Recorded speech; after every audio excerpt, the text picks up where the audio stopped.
2주 전에 뉴욕에서 미주 목회 인사이트라는 타이틀을 가지고 컨퍼런스가 열렸습니다. 기존에 우리가 어떤 집회를 열면 말씀 집회나 부흥상회를 생각하시기가 쉽겠지만, 그 컨퍼런스는 좀 전문가들을 모시고 그동안의 한인교회의 많은 데이터를 가지고 심도 있는 현재 이민교회의 지금의 모습과 또 앞으로 나아가야 할 방향에 대해서 심도 있는 논의를 하는 컨퍼런스였던 것을 제가 유튜브로 보았습니다. 그런데 그 유튜브의 내용은 우리가 전에 담임 목사님의 말씀을 들어서 알고 있다시피 지금 이민교회와 한국교회와 미국교회가 쉽지가 않다는 상황입니다. 팬데믹 이전의 모습으로 거의 대부분 돌아가지 못하였고, 많은 교회가 상당히 힘들어하고 있는 모습이 현재 모습이라는 진단을 우리에게 하고 있었습니다. 근데 그 중에서도 소수지만 성장하는 교회가 있다고 하는데, 그 15% 정도 성장을 했던 그 교회는 어떤 교회였느냐, 어떤 교회였을 것 같으세요? 그냥 데이터로 봤을 때 아주 두드러지고 결코 부인할 수 없는 데이터가 무엇을 말해주고 있냐면, 소그룹이 유기적으로 살아있는 교회가 팬데믹 가운데도 부흥을 하였고 앞으로도 부흥을 하게 될 것이라는 뚜렷한 지표가 보인다라는 발표를 보게 되었습니다. 근데 그 컨퍼런스의 내용을 이렇게 보면서 제가 한 2년 전에 보았던 기사가 떠올랐습니다. 그 기사는 팬데믹 바로 시작된 지 1년 이후, 그리고 2년이 지나갈 쯤에 본 기사였는데, 그때는 모든 것이 다 얼스톱돼 있고 교회들이 다 문을 닫고 있던 상황 아니었습니까?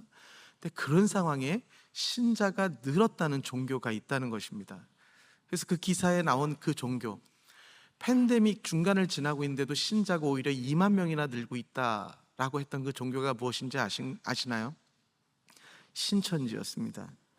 여러분, 신천지가 팬데믹 때 한국에서 어떤 존재였습니까? 중국에서 시작된 코로나 바이러스를 한국이 잘 막겠다고 야심차게 준비하고 철저하게 준비를 하고 있었지만, 대구에서 시작된 5천 명이 넘는 확진자로 말미암아 온 한국이 그야말로 본격적인 코로나 팬데믹 시대에 돌입하게 된 그 주 원인이 바로 대구 신천지 증거장막 성전이었습니다. 그래서 팬데믹 때는 대한민국 모든 사람들에게 신천지라는 쪽은 공공의 적이요 악의 축처럼 보였던 자들이었습니다. 그런데 제가 이해할 수 없는 게, 그런 사람들이 팬데믹을 지나고 있는데 오히려 2만 명이 늘어났다는 기사를 제가 보았던 것입니다. 그래서 그 이유가 무엇인가 보았더니, 그 이유를 그들이 그렇게 설명을 하더라고요. 다 말씀 때문이었다.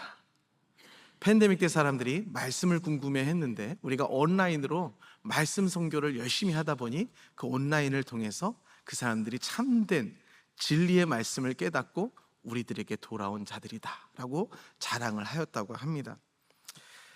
그 기사를 보면서 제가 떠올랐던 하나의 그 다큐멘터리가, 시사 고발 프로그램이 있었습니다. 뭐냐면, 성실한 집안의 한 청년이 신천지에 빠졌던 내용이었어요.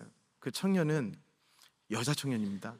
부모님들에게 참 칭찬받는 착한 딸이었고 교회도 열심히 다니는 그런 독실한 신자였습니다. 근데 어느 날 이 부모님들이 이 딸을 보면서 딸이 전과는 뭔가 달라진 거예요.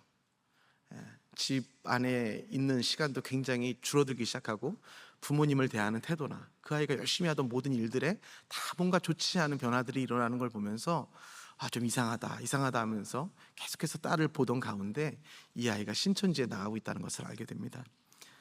얼마나 마음이 무너졌겠습니까? 그래서 이 아이를 구출하고자 신앙이 있는 엄마 아빠는 별별 방법을 다 해보지만 이 딸이 듣질 않는 거예요.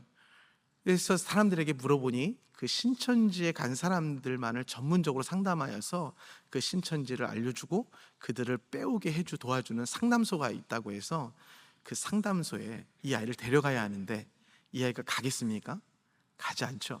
그러니까 여러 가지 거짓말과 막 모든 것들을 속여서 다른 곳을 가는 체 하면서 그 상담소를 데려간 거예요. 근데 그 상담소를 데려가니 그 아이가 무슨 행동을 했는 줄 아십니까? 엄마 아빠를 경찰에 신고를 한 거예요.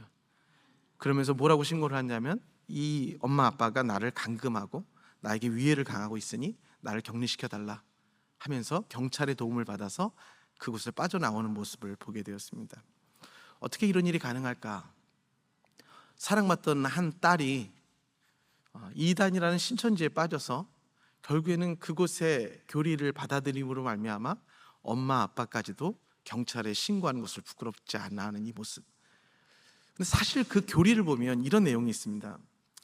요한계시록에 나오는 숫자 14만 4천 명을 문자적으로 해석하여서 그 수를 채울 때에 그 수에 들어간 신천지들은 죽지 않고 영생을 하고 순교자들과 하나 되어서 1000년 동안 이 땅에서 왕노릇할 수 있다는, 각 나라들을 맡아서 왕노릇한다는 그 축복의 내용을 그들에게 주입하기 시작하죠. 그래서 그것이 주입된 자들은 이제 14만 4천이 채워지기만 하면 나는 이 땅에서 각 어떤 나라를 내가 분배받아서 그 땅을 1000년 동안 왕노릇하게 될 터인데, 내가 그 1000년 동안 왕노릇할 때에 내 핏줄, 내 가족도 나와 함께 왕족이 되어서 그 나라를 다스릴 수 있다는 교리입니다. 그러니까 이 아이들이 부모를 배신하는 이유가, 이 경찰에 고발할 수 있는 이유가 무엇이에요? 지금 엄마 아빠, 내가 엄마 아빠를 고발하더라도 나중에 알게 될 거야. 14만 4천이 차기만 하면 엄마 아빠 걱정하지 마. 나와 함께 왕족이 되어서 1000년 동안 죽지 않고 이 땅에서 왕노릇하며 살아갈 수 있을 거야. 그러니 엄마, 지금 내가 경찰에 신고한 거 나중에 알게 될 거야 하는 그들의 지식이 마음에 있기 때문에 담대하게 그런 행동을 할 수 있다는 것입니다. 왜 그렇습니까? 하나님을 아는 지식이 없기 때문에 그렇습니다. 오늘 하나님께서 호세아를 통해서 하나님이 없는 것, 특별히 하나님을 아는 지식이 없는 상황에 대해서 우리에게 말씀을 하시고자 하십니다. 1, 2절을 읽겠습니다. 제가 읽겠습니다. 이스라엘 자손들아, 여호와의 말씀을 들으라. 여호와께서 이 땅 주민과 논쟁하시나니 이 땅에는 진실도 없고 인애도 없고 하나님을 아는 지식도 없고 오직 저주와 속임과 살인과 도둑질과 간음뿐이요 포악하여 피가 피를 뒤이음이라 라고 말씀을 하십니다. 하나님이 없는, 하나님의 지식이 없는 그 삶은 비단 그 한 청년의 가정뿐만 아니라 온 나라가 하나님 앞에 보여지는 모습이 이러한 모습이 나타나게 되어진다라고 말씀을 하는 것입니다. 하나님이 없는 지식은 속임, 살인, 도둑질, 간음, 포악, 피가 피를 뒤이는 음란을 행하는 일들이 그 자리를 채우게 된다라고 말씀을 하고 계십니다. 하나님은 이 일을 위하여 호세아의 모든 가족 구성원들의 이름을 다 드러내셨다는 걸 우리는 호세아 1장, 2장, 3절을 읽어가면서 알 수가 있습니다. 왜 이런 일이 호세아와 이 일에 일어나는가? 하나님은 분명히 세 가지의 근거를 들어서 우리에게 말씀을 하시죠. 1절을 다시 보면 무엇이 없어서 그들이 그렇다라고 말씀하시자면, 첫째는 진실이 없고, 둘째는 인애가 없고, 세 번째는 하나님을 아는 지식이 없기 때문에 이 가정이 망하고 이 나라가 이렇게 망하고 있다라고 말씀을 하고 있습니다. 이 진실, 에메트라는 단어는 지속적이다, 그리고 진리이다, 진실이다 라는 뜻이 있습니다.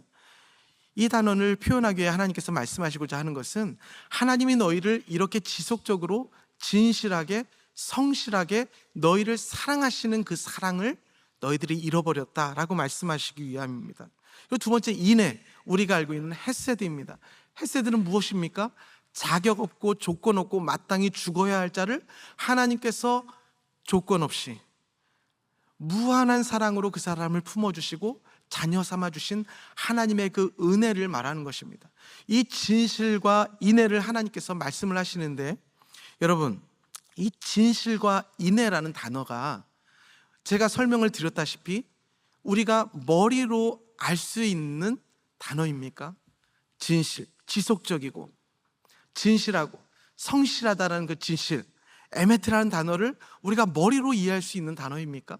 또 인애, 내가 망해야 될 사람인데 나 같은 사람을 조건 없이 사랑하셨다는 저 단어를 우리가 머리로 이해할 수 있는 단어입니까? 아니죠. 저 진실과 인애는 머리로는 알 수 없는 경험을 통해서만 알 수 있는 살아있고 우리에게 경험되어져서 우리의 삶에 힘을 주는 진정한 아는 지식이 되어진다라는 것입니다. 그래서 그것을 하나님을 아는 지식인데, 그 지식, 진실과 인애의 하나님을 아는 지식이 그들에게 없어서 망한다라고 말을 하고 있죠. 이 하나님을 아는 지식, 야다라는 단어를 우린 좀 집중했으면 좋겠습니다. 이 야다라는 지식이라는 단어가 구약 성경에 많이 쓰입니다. 근데 그 중에서도 좀 독특하게 구약 성경에 쓰인 구절이 있습니다. 창세기 4장 1절을 보면 이런 말이 있습니다. 아담이 그의 아내와 하와와 동침함에 하와가 임신하여 가인을 낳고, 이렇게 나와 있죠. 근데 영어로 보니까 Now Adam knew Eve his wife라고 써 있습니다. 그리고 성경을 봤을 때 우리가 히브리어로 보면 마찬가지로 야다라는 원형을 쓰고 있습니다. 한국말로 아담이 하와를 알았을 때에 하와가 임신하였다는 말이 이해가 되지 않기 때문에 한국말로는 동침하였다라는 말로 의역을 한 것이죠. 근데 영어에서조차도 그냥 직역으로 아담이 하와를 알았을 때에 가인을 낳게 되었다라고 이야기를 하고 있습니다. 그래서 저 알다, 야다라, 하나님을 알다는 것은 그 인애와 진실이라는 지식은 하나님은 인애하시되 성경에 그렇게 써있대. 주일날 설교를 들어보니 하나님이 우리를 진실과 인애로 사랑하신대 하는 우리의 머리로 알고 있는 지식이 아니라 마치 아담이 하와를 알아야만 가인이 나오듯이 우리가 하나님을 그렇게 개인적이고 은밀하고 누구도 알 수 없는 신비로운 경험을 통하여 알아낸, 알게 된, 경험되어진 살아있는 인애와 진리의 지식이 없기 때문에 이들이 망했다고 하나님은 우리에게 고발을 하고 계시는 것입니다. 여러분, 그렇게 인애와 진실이 없는, 하나님을 아는 지식이 없는 자리는 그저 빈 공간으로 남아있지 않습니다. 잊지 마십시오. 그렇게 인애와 진실을 경험하지 못한 살아있는 하나님을 아는, 하나님과 동침하는, 하나님을 경험하는 그 지식이 없는 그 자리는 빈 공간으로 남아있지 않습니다. 그 자리는 오늘 하나님께서 고발하시듯이 끔찍한 죄악과 호세아를 통해 보여주시는 고멜의 현상만이 우리 삶에 있게 된다는 것입니다. 더 나아가 하나님의 지식이 없을 때 어떤 일이 일어나는지 우리가 보았으면 좋겠습니다. 오늘 본문을 보면 첫 번째, 영적 지도자들의 타락이 일어납니다. 6절 8절을 읽겠습니다. 우리 다 함께 읽을까요? 시작. 내 백성이 지식이 없으므로 망하는도다. 내가 지식을 버렸으니 나도 너를 버려 내 제사장이 되지 못하게 할 것이요 내가 내 하나님의 율법을 잊었으니 그들은 번성할수록 내게 범죄하니 그들의 영화를 변하여 욕이 되게 하리라. 그들이 내 백성의 속죄 제물을 먹고 그 마음을 그들의 죄악에 둔도다 라고 말씀하고 있습니다. 지금 망하고 있는, 하나님을 아는 지식이 없어서 망하고 있는 이스라엘을 깨워야 할 사람은 하나님이 세우신 제사장들입니다. 그런데 그들이 하나님의 지식을 가져야 할 그들 또한 하나님의 지식이 없는 모습으로 살아갈 때에 그들의 삶이 번성할수록 오히려 죄를 짓게 되어진다고 말씀을 하십니다. 근데 두드러지게 고발하고 있는 그 죄악의 특징이 뭐냐? 방금 읽었듯이 8절에 백성들이 속죄 제물을 드리러 오는 그 속죄 제물을 마음에 두어서 죄악을 마음에 둔다라고 이야기를 합니다. 이게 무슨 뜻입니까? 백성들이 죄를 지어서 하나님 앞에 죄를 씻고자 가져오는 그 속죄 제물을 제사장들이 마음에 둔다라는 것이죠. 무슨 말이죠? 제사장들이 그 백성들이 더욱더 죄를 짓기를 원한다는 거죠. 왜요? 그 제물이 많아지니까. 하나님의 지식이 없게 되면 죄가 그렇게 된다는 겁니다. 죄가 그렇게 된다는 거죠. 이것은 여러분들에게 드리는 말씀이 아니라 하나님께서 저에게 주시는 말씀이죠. 뜨끔합니다. 그리고 철렁합니다. 제가 이런 사람이잖아요. 성경에 나오는 모든 사람은 저가 같은 죄가 있는 것이잖아요.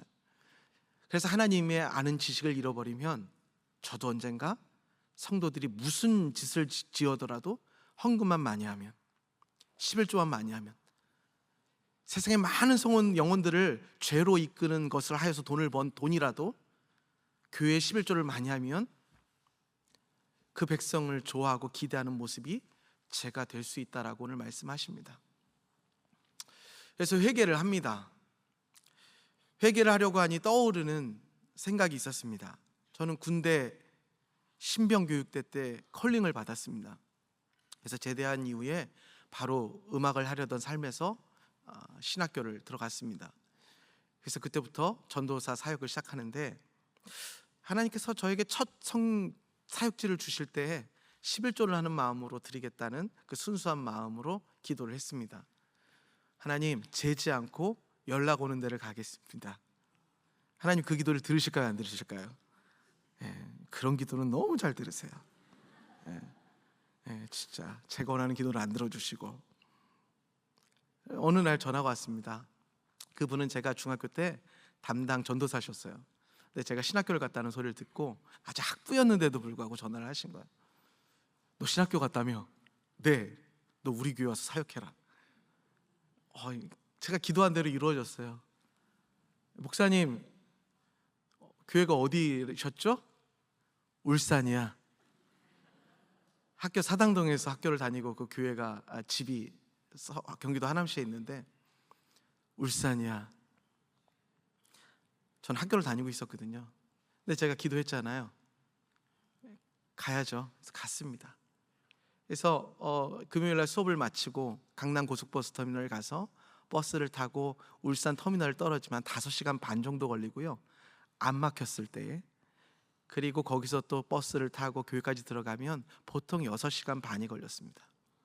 근데 여름에 한국은 트래픽이 있고 또 겨울에 눈이 오고 그러면 12시간이 가는 데만 걸린 적도 있었습니다. 사례비 얼마 받았냐고요? 600불 받았습니다. 차비가 얼마 나왔냐고요? 480불 나왔습니다. 11조 60불 드리고 한 100불 정도 가지고 한 달을 살았나요? 못 살았겠죠? 마이너스였습니다. 그렇게 한 2년 정도를 기쁨으로 다녔습니다. 근데 여러분, 지금 저에게 한번 물어보세요. 목사님, 다시 그렇게 사역할 수 있으세요? 라고 물어봐 주시면 뭐라고 대답할까요? 죄송합니다. 저는 못합니다. 왜 못하는 이유는 많이 있습니다. 저는 이제 혼자가 아니죠.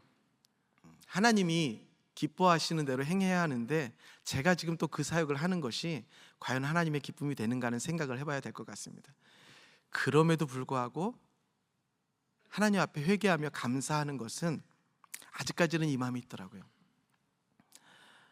거기는 못 갈지언정, 다시 그렇게 사역을 하라면 네가 결혼했다는 핑계로 그렇게 못할지언정, 그러면 어떤 성도가 11조를 한 달에 100만 불씩 한다고 하면, 그런데 그 성도가 많은 사람들을 잘못된 대로 인도하는 사업으로, 하나님의 나라를 방해하는 사업으로 한 달에 한 번씩 100만 불씩 이상씩 11조를 하는 그 교회에 너가 사역을 하라고 한다고 하면, 그리고 그 성도를 네가 교육하고 네가 그 사람에게 교육을 반드시 해야 한다고 하면, 그 교회에 네가 가야 한다고 하면, 그리고 그 사람을 네가 평생 사랑해야 한다고 하면 그곳에 가겠느냐? 그 질문에 대답할 수 있겠더라고요. 하나님, 그럼 사역을 내려놓겠습니다. 그런 곳에 하나님이 첫 사역지에 가라고 하시는 것도 제가 자신이 없지만, 또 한 가지 감사한 건 그런 돈으로 아직은 기뻐하지 않을 자신이 있습니다. 그게 저에게 위안이 되더라고요. 근데 여러분, 아직은 그렇다는 것입니다. 저에게 하나님의 지식이 없으면 저도 성도님들의 잘못된 속죄 제물을 기뻐하는 사역자가 될 것이 분명하기에 전 오늘도 회개를 하게 됩니다. 두 번째로, 이렇게 하나님을 아는 지식이 없을 때 일어나는 그 나라의 망하는 징조가 무엇이냐? 백성들의 예배에 타락이 있다라고 하십니다. 11에서 13절을 보면, 음행과 묵은 포도주와 새 포도주가 마음을 빼앗는다. 내 백성이 나무에게 묻고 그 막대기는 그들에게 고하나니, 이는 그들이 음란한 마음에 미혹되어 하나님을 버리고 음행하였음이니라. 그들이 산꼭대기에서 제사를 드리며 작은 산 위에서 분향하되 참나무와 버드나무와 상수리나무 아래에서 하니, 이는 그 나무 그늘이 좋음이라. 이러므로 너희 딸들은 음행하며 너희 며느리들은 간음을 행하는도다 라고 말씀을 하고 계십니다. 저는 제가 볼 때 저 9절에서 하나님께서 말씀하신 그 나무의 막대기, 그리고 나무의 그 막대기를 통해서 사람들이 막 예배한다고 하는데, 12절을 한번 보여주시겠어요? 그렇게 나무에게 묻고 그 막대기는 그들에게 고한다라고 얘기를 하는데, 제가 이렇게 딱 볼 때 무엇이 지나가냐면 하나님이 없는 지식들이 그 막대기를 보고 전한다 그러는데, 얼마 전에 제가 막 들었던 얘기가 있더라고요. 어떤 사람이 밤낮 주식 막대기만 보인다는 거예요.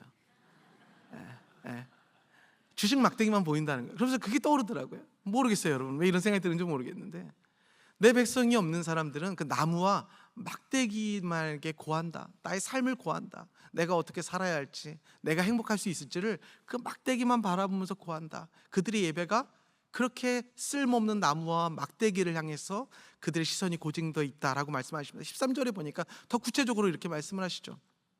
그들이 작은 산 위에서 예배를 하는데, 참나무와 버드나무와 상수리나무 아래서 하는데, 그 이유가 매우 간단합니다. 매우 단순하죠. 왜냐하면 그 나무가 왜 좋다고요? 그늘이 좋아서. 성전으로 나오는 것은 불편하고, 성전으로 나오는 건 사람들이 북적북적하고, 성전으로 나오는 건 너무나도 피비린내가 나고, 성전으로 나온 건 내가 너무나도 많은 거추장스러운 일을 해야 되는데, 그 언덕에 있는 참나무, 상수리나무 아래는 시원한 바람도 불고 너무나도 예배하기 좋다는 거예요. 집중하기가 좋다는 거예요. 그래서 그곳에서 예배를 하는 자들의 모습을 보여주시면서, 이것이 하나님의 지식이 없어서 망하는 징조다라고 말씀을 하시면서, 이것이 바로 고멜이다라고 말씀을 하고 계시는 것입니다.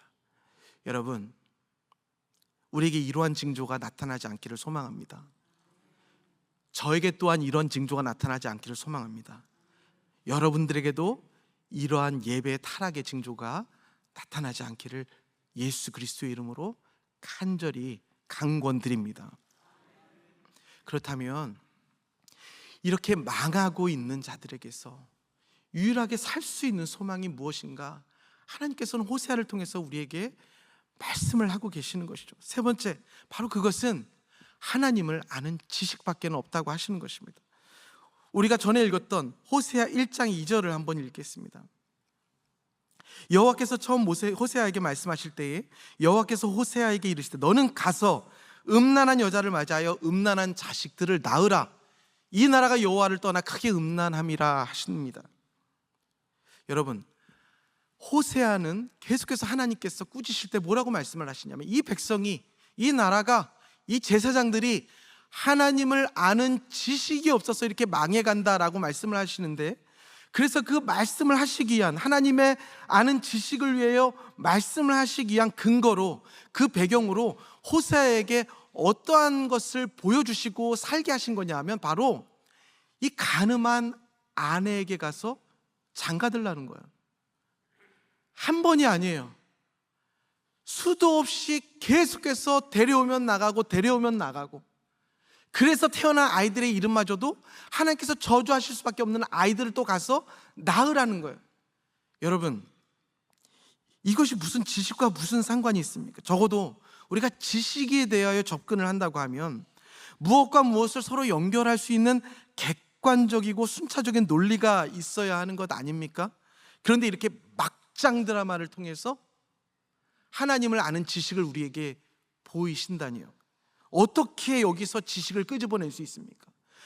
매일같이 다른 남자를 통해서 나아가는 아내, 데려오면 나가고 데려오면 나가고, 그를 통해서 하나님께 저주받은 아이들을 낳은 이 삶, 이것을 통해서 어떻게 하나님을 아는 사랑도 아니고, 하나님을 아는 은혜도 아니고, 하나님을 아는 knowledge, 지식을 여기서 무엇을 배울 수 있다고 하나님께서는 이렇게 말도 안 되는 상황 속에서 하나님의 지식을 알려주시려고 하시는 걸까요?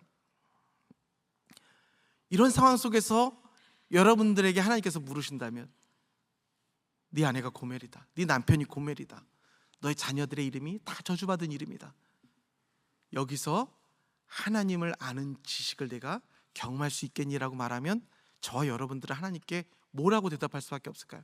저는 분명합니다. 뭔 소리신가요? 전 모르겠는데요. 이게 하나님을 아는 지식과 무슨 상관이 있어요? 그냥 저주죠. 그냥 악소리밖에 나오지 않는 삶인 거죠. 그냥 죽고 싶겠죠 라는 말밖에 나올 게 없지 않겠습니까? 근데 하나님께서는 이러한 삶을 호세아에게 살게 하시면서 그 이스라엘 백성들에게 하나님을 아는 지식을 설명하려 하십니다. 그런데 호세아는, 우리는 이것을 잘 알지 못합니다. 알 수가 없습니다. 저는 제 아내와 유치원 때부터 같이 알고 지냈습니다. 아시죠? 아내랑 유치원 동창입니다. 교회 유치원 동창입니다. 그래서 유치원을 졸업하면 끝이었을까요? 아닐까요? 그 교회를 계속 다니니까요, 끝이 아닙니다. 그래서 아내를 유치원 때부터 결혼을 할 때까지 적어도 일주일에 한 번, 근데 수련회도 가고 주일에 뭐 연습도 하고 그러면 뭐 일주일에 보통 한 2번 이상은 만났지 않겠습니까? 거의 뭐 40년 거의 되는 시절을 아내를 알고 지냈습니다. 그렇게 유치원 때부터 아내를 알고 지냈고, 부모님도 같은 교회를 다니셨기 때문에 서로 부모님들도 잘 알고 계셨죠. 그래서 저는 아내와 연애를 하게 되고, 또 7년을 연애했지 않습니까? 7년을 또 하루같이 만났습니다. 그러니 저는 결혼하기 전에 어떤 생각을 했을까요? 저는 아내를 잘 안다고 생각했을까요? 모른다고 생각했을까요? 저는 저희 집도 다 알고 어렸을 때부터, 어린 모습 때부터 봐왔기 때문에, 그리고 저의 역사를 다 알고 제가 그 사람의 집안의 어느 정도 역사를 다 알기 때문에 더 이상 속일 게 없잖아요. 그러니까 이제 다 안다. 그래서 저는 결혼하기 전에 뭐 신혼부부, 우리 친구들 먼저 결혼한 사람들이랑 싸웠다, 남들이 뭐 부부싸움 난다 그러면 웃었어요. 왜 웃었을까요? 저 사람들은 연애 기간이 너무 짧아서 저래, 서로 너무 몰라서 저래. 그런데 나는 안 싸울 자신이 있어. 왜? 아내를 잘 아니까. 난 40년 정도, 40년이 아니야.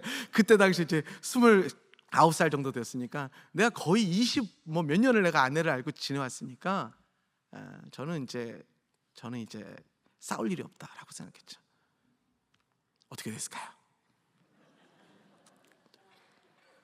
신혼여행 첫날 밤부터 된통 온다기 시작했습니다. 그 일이 끝나지 않고 계속되었습니다. 계속 되더군요. 제가 화는 잘 못 내는데 아내를 화나게 하면 아내는 또 화를 내고, 저는 또 아내에게 많이 사과를 하고, 이런 일들이 굉장히 막 일어나는 겁니다. 사실 10년이 지나가면서 제 생각이 바뀌기 시작했습니다. 어떻게 바뀌었을까요? 이 여자 모르겠다. 정말 모르겠는 거예요. 정말 모르겠는 거예요. 와이프도 그러더군요. 당신이라는 사람을 알 수가 없어. 잘 안다고 생각했거든요. 잘 안다고 생각했어요. 왜냐하면 데이터가 있었고 제가 그 사람을 머리로 보아왔기 때문에 그래요. 근데 경험을 해보니까, 경험을 하면 할수록 모르겠더라고요. 근데 여러분, 제가 그걸 이제 알았어요. 오늘 말씀을 준비하면서 이거구나. 제가 그렇게 확신에 차서 29대 이제 나는 아내를 잘 알기 때문에 결혼하면 안 싸울 수 있어, 난 아내를 알아 라고 하는 그 아는 지식과, 나는 아내를 모른다라는 그 모르는 걸 아는 지식 중에 무엇이 진짜 아는 지식일까요? 무엇이 아는 지식일까요? 모르는 것을 아는 것이 진짜 아는 지식입니다.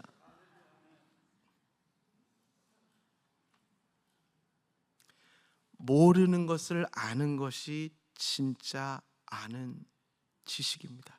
거기서부터 시작되는 거예요. 내가 알 때 왜 시작이 안 되는 줄 아세요? 하나님이 역사하실 수 있는 틈이 없기 때문에 그래요. 제가 아내하고 그렇게 모르겠다라는 대답이 한 10년 넘어가서 나올 즈음에, 그때 제가 남의 사람들의 귀에 남의 사람들의 이야기가 들리기 시작했어요. 제가 아내를 잘 안다고 생각할 때는 남의 이해가 하나도 안 들렸어요. 내가 내 아내를 제일 잘 아는데 무슨 소리야? 내가 우리 아내를 너보다 더 잘 아는데 무슨 소리야? 그거 아니야. 내가 너무 잘 알아. 우리 애들은 내가 너무 잘 알아. 우리 교회 내가 너무 잘 알아. 이렇게 해야만 해. 그럴 때 아내는 소리를 지르는 것이고, 아이들은 아빠를 향해 증오의 마음을 품게 되는 것이고, 교회는 그 사람으로 인하여 힘들어지는 것이며, 나라는 그런 사람으로 인하여 분리가 되어져 가는 것입니다. 근데 그 중에 한 사람이 먼저 난 모릅니다, 하나님. 만약에 우리가 여기서 멈춘다고만 해봅시다. 모르는 걸 아는 것이 아는 것이다. 이게 사실 누구의 지식인 줄 아세요? 소크라테스잖아요, 그죠? 소크라테스가 너 자신을 알라라고 얘기했던 건 사실 소크라테스의 얘기가 아니었어요. 그 당시에 유명한 신전 앞에 있던 글귀를 계속해서 소크라테스가 얘기를 한 것뿐이고, 진짜 소크라테스의 아는 지식은 모르는 것을 아는 것이 아는 것이다. 바로 이것이 소크라테스의 철학이었잖아요. 자, 여러분, 그럼 우리가 모르는 것을 아는 것이 아는 것이다, 이거 대단한 거예요. 근데 이것은 무슨 지식이냐? 여기까지만 해도 대단한 것 같지만 그냥 형이상학적이고 철학적이고 명상이나 무엇인가 대단한 선구자들의 이야기를 통해서 깨달을 수 있는 세상의 깨달음에 지나지 않아요.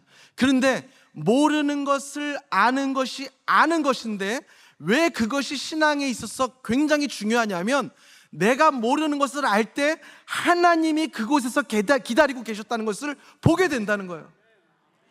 그래서 내가 모른다라는 것이 축복인 거예요. 호세아가 고멜을 맞이하여서 왜 저 여자가 내가 이렇게 사랑하는데도 나가는가? 저 사람은 저 고멜을 사랑하지도 않고 이용하고 있는 저 남자에게 가서 저렇게 몸과 마음을 고생하면서도 저렇게 미친 사람처럼 나가서 저렇게 방황하고 있는가? 알 수 없노라, 알 수 없노라. 이것을 통해서 하나님께서 이스라엘 백성들에게 무엇을 보이고 싶어 하시냐면, 너희들이 그렇게 잘 살고 잘 먹고 있다고 생각하는 확신을 버려라. 너희들이 그렇게 고멜, 내 아내, 내 가정을 잘 안다고 있는 확신을 버려라. 하나님을 아는 지식이 없으면 너희들이 고멜과 같다라고 말씀을 하시려고 다가오시는 것이죠. 그래서 하나님을 아는 지식을 설명하시고자 호세아와 고멜과 그 세 아이들의 이름을 우리에게 보여주시며 우리들에게 한 걸음 한 걸음 찾아오시는 것 아니겠습니까? 여러분, 모르는 것을 아셔야 합니다. 내 자녀를 모르는 것을 아셔야 기도합니다. 내 아내에 대해서 모르는 것을 아셔야 아내가 살아납니다. 내 남편에 대해서 모르는 것을 아셔야 여러분 기도합니다. 우리 교회에 대해서 여러분들이 너무 모르고 있다는 것을 아셔야 무릎을 꿇고 우리 교회에 부흥이 오게 됩니다. 나라와 민족을 기도할 때 내가 아는 것으로 기도하는 것이 아니라 하나님이 알려주시는 것으로 기도할 때 나라가 살아납니다. 소중한 관계일수록 내가 아는 것은 없고 하나님이 우리의 자녀와 우리의 가정과 우리의 교회를 아신다는 분명한 기준이 있어야 그 소중한 관계에 비로소 꽃이 피어나게 되는 것을 잊지 마시기 바랍니다.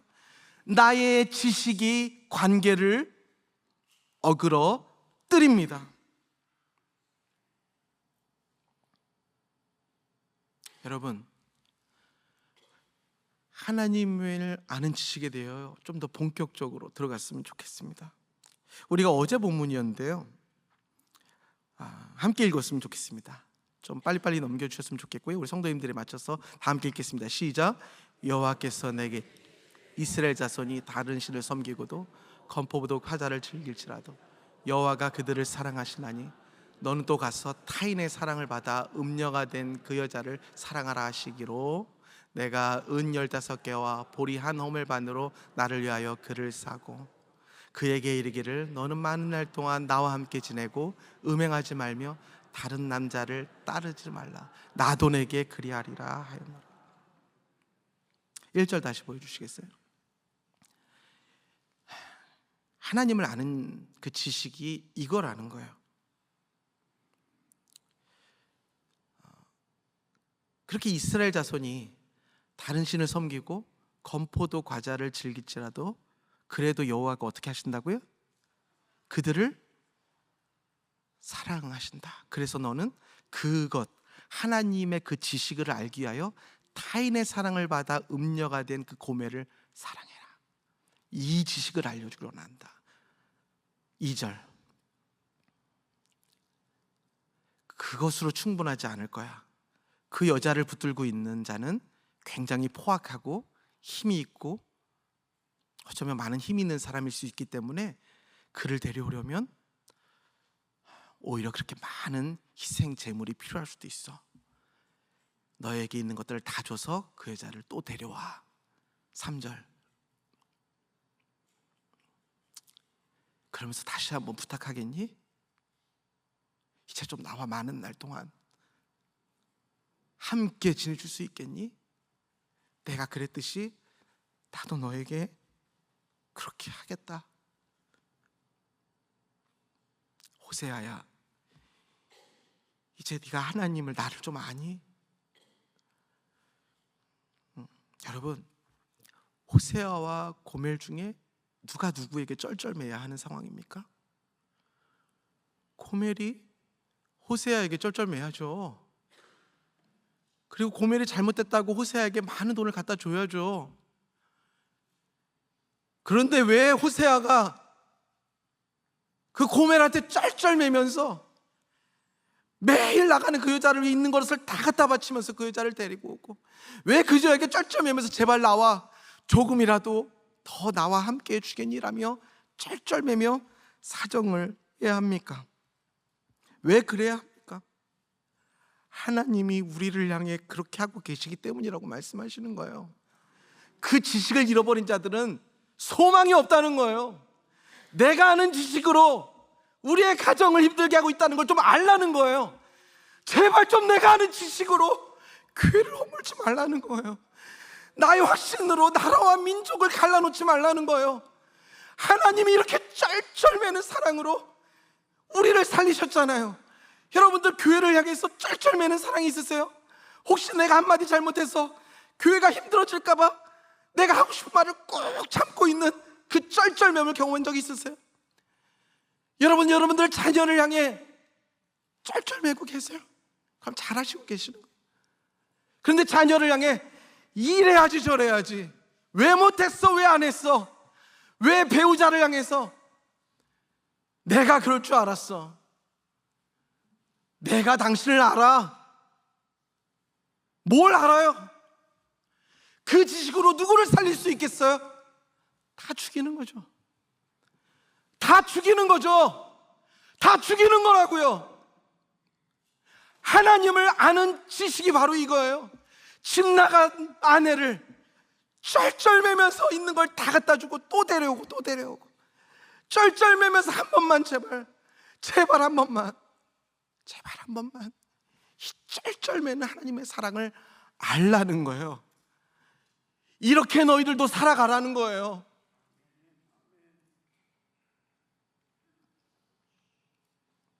정말 사랑하는 사랑은요, 쩔쩔매는 사랑이에요. 쩔쩔매는 사랑이에요. 누가복음 23장 34에서 35절 우리 함께 좀 읽었으면 좋겠습니다. 다 함께 읽겠습니다. 시작. 예수께서 저들을 사하여 주옵소서, 자기들이 하는 것을 알지 못함이니이다 하시더라. 그들이 그의 옷을 나눠 제비 뽑을새, 35절이요, 백성은 서서 구경하는데 관리들은 비웃어 이르되 저가 남을 구원하였으니 만일 하나님이 택하신 자 그리스도이면 자신도 구원할지어다 하고. 지금 예수님이 34절 보면 어떻게 하고 계시는 거예요? 십자가에 달려 돌아가시고 계시잖아요. 근데 그때 비웃고 조롱하는 자들을 향해 숨이 넘어가는데도 쩔쩔매면서, 하나님, 혹시라도 하나님의 심판이 저 비웃고 조롱하는 자들에게 떨어질까 봐 하나님, 저들의 죄를 제발 사해 주십시오. 저들이 하는 짓을 알지 못합니다 라고 하며 그의 옷을 제비 뽑고 있는 저들을 향해 쩔쩔매면서 그들에게 심판이 임할까 봐 간절하게 그렇게 쩔쩔매며 그들을 살리시는 예수 그리스도의 모습을 우리는 보고 있지 않습니까? 그렇게 자신 있습니까?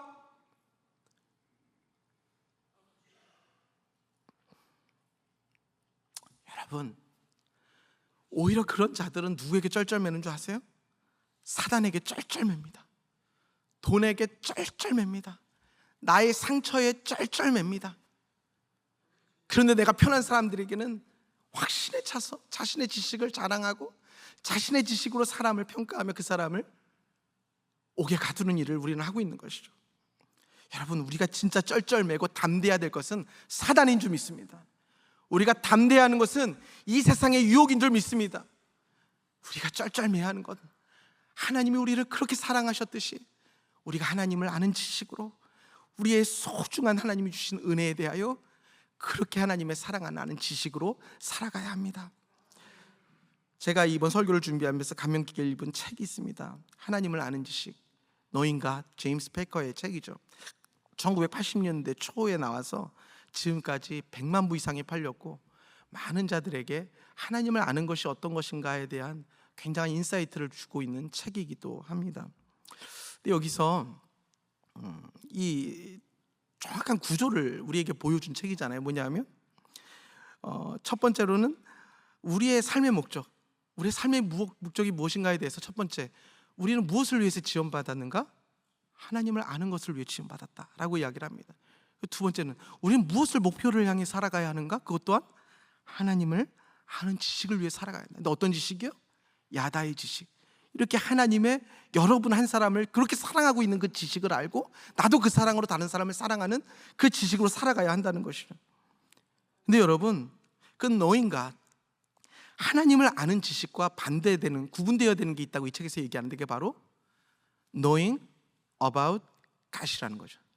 knowing God과 knowing about God은 틀리다는 거예요. 마치 제가 아내를 전에는 머리로 경험으로 살지 않고 안다고 생각했던 그 about God, about her가 아니라 knowing God, knowing her는 바로 뭐냐면 경험되고 하나님의 그 살아있는 지식이 나에게 있는 것과 하나님에 대하여 아는 것은 같지 않다라는 구조를 설명한 책이잖아요.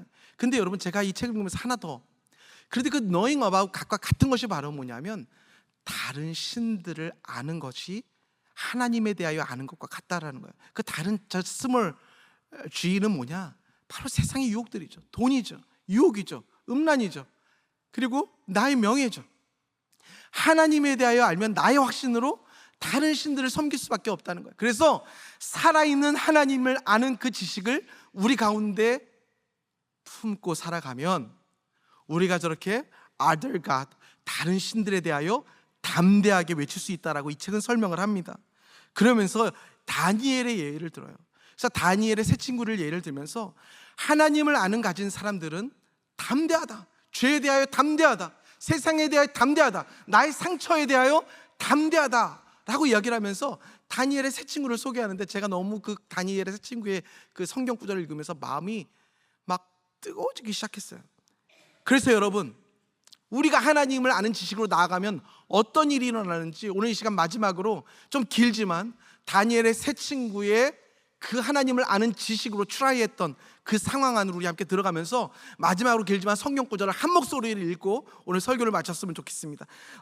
다니엘서 3장 14절부터 쭉 제가 읽어 내려가겠습니다. 같이 읽겠습니다. 시작. 느부갓네살이 그에게 물어 이르되 사드락, 메삭, 아벳느고야, 너희가 내 신을 섬기지 아니하며 내가 세운 금신상에게 절하지 아니한다 하니 사실이냐? 이제라도 너희가 준비하였다가 나팔과 피리와 수금과 사면금과 앙금과 생황과 및 모든 악기 소리를 들을 때 내가 만든 신상 앞에 엎드려 절하면 좋거니와 너희가 만일 절하지 아니하면 즉시 너희를 맹렬히 타는 풀무불 가운데 던져 넣을 것이니 능히 너희를 내 손에서 건져내시니 누구겠느냐 하니, 사드락과 메삭과 아벳노가 왕에게 대답하여 이르되 느부갓네살이여, 우리가 이 일에 대하여 왕에게 대답할 필요가 없나이다. 왕이여, 우리가 섬기는 하나님이 계시다면 우리를 맹렬히 타는 풀무불 가운데 능히 건져내시겠고 왕의 손에서도 건져내시리이다. 그리하지 아니하실지라도 왕이여, 우리가 왕의 신들을 섬기지도 아니하고 왕이 세우신 금신상에도 절하지 아니할 줄을 아옵소서. 느부갓네살이 분이 가득하여 사드락과 메삭과 아벳느고를 향하여 얼굴빛을 바꾸고 명령하이르되 그 풀무불을 뜨겁게 하기를 평소보다 7배나 뜨겁게 하라 하고 군대 중 용사 몇 사람에게 명령하여 사드락과 메삭과 아벳느고를 결박하여 극렬히 타는 풀무불 가운데 던지라 하니라. 그러자 그 사람들 겉옷과 속옷과 모자와 다른 옷을 입은 채 결박하여 맹렬히 타는 풀무불 가운데 던졌더라. 왕의 명령이 엄하고 풀무불이 심히 뜨거움으로 불꽃이 사드락과 메삭과 아벳느고를 붙든 사람을 태워 죽였고 이 세 사람 사드락, 메삭과 아벳느고는 결박된 채 맹렬히 타는 풀무불 가운데 떨어졌더라. 그때에 느부갓네살 왕이 놀라 급히 일어나서 모사들에게 물어 이르되 우리가 결박하여 불 가운데 던진 자는 세 사람이 아니었느냐. 그들이 왕에게 대답하여 이르되 왕이여 올소이다. 자, 큰 소리로 다음 절 시작. 왕이 또 말하여 이르되 내가 보니 결박되지 아니한 네 사람이 불 가운데로 다니는데 상하지도 아니었고 그 넷째 모양은 신들의 아들과 같다.